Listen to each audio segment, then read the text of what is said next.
Wabaddewo obwonkenke ku kkooti enkulu mu Kampala enkya ya leero nga Jamiru Ali Bakikyagulanyi amanyiddwa nga Jamiru Mukulu ne banne bakomezebwawo mu kkooti eno ku misango gye bavunaanibwa. Oludda oluwaabi lwalutegeezezza nga abantu baabwe bakandaliridde nga tebawozesebwa okuva lwe bakwatibwa nga emyaka 10 egiyise.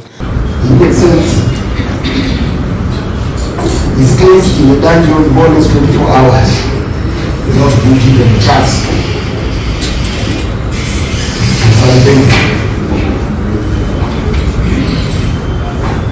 Without wasting time, my Lord, he expressed himself here before this same court, and we pray that God knows himself of his prayers. Bongeddeko ndi kuno kubeera kulinnyirira ddembe ly'obuntu ery'abantu baabwe bwe bati ne basaba kkooti eno ekirowoozeeko. Oludda oluwaabi nga lukulembeddwamu Thomas Jatiko lusabye obudde okusobola okuwandiikira abajulizi baabwe 55 be balina mu musango guno.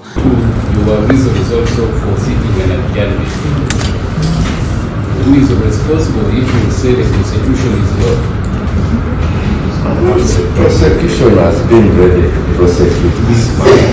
Today is the first time. Kkooti eno ebadde ekubirizibwa abalamuzi bana nga bategeeza nti enjuyi zombi bwe ziba nga zeetegese bulungi omusango guno gulina okutandika bunnambiro era ne bateekawo olunaku lwokusatu ng'ennaku z'omwezi lumu omwezi ogujja omusango lwe gugenda okutandika okuwulirwa mu butongole n'abajulizi b'oludda oluwaabi. Jamiru Mukulu ne banne okuli Muhammad Matovu, Omar Abdallah Mutuka n'abalala bavunaanibwa emisango okuli ogw'obutemu n'obutujju, okwagala okulya mu nsi yaabwe olukwe, okubeera bammemba b'ekibiina ky'abayeekera ekya ADF, okubbisa eryanyi okugezaako okutta n'emirala nga baagiddiza mu mawanga okwali DR Congo, Tanzania, Kenya ssaako ne Uganda. Joseph Innocent Ssenfuma ne Musa Sewankambo be bakusakidde eggulu eno ku Lwabukedde TV.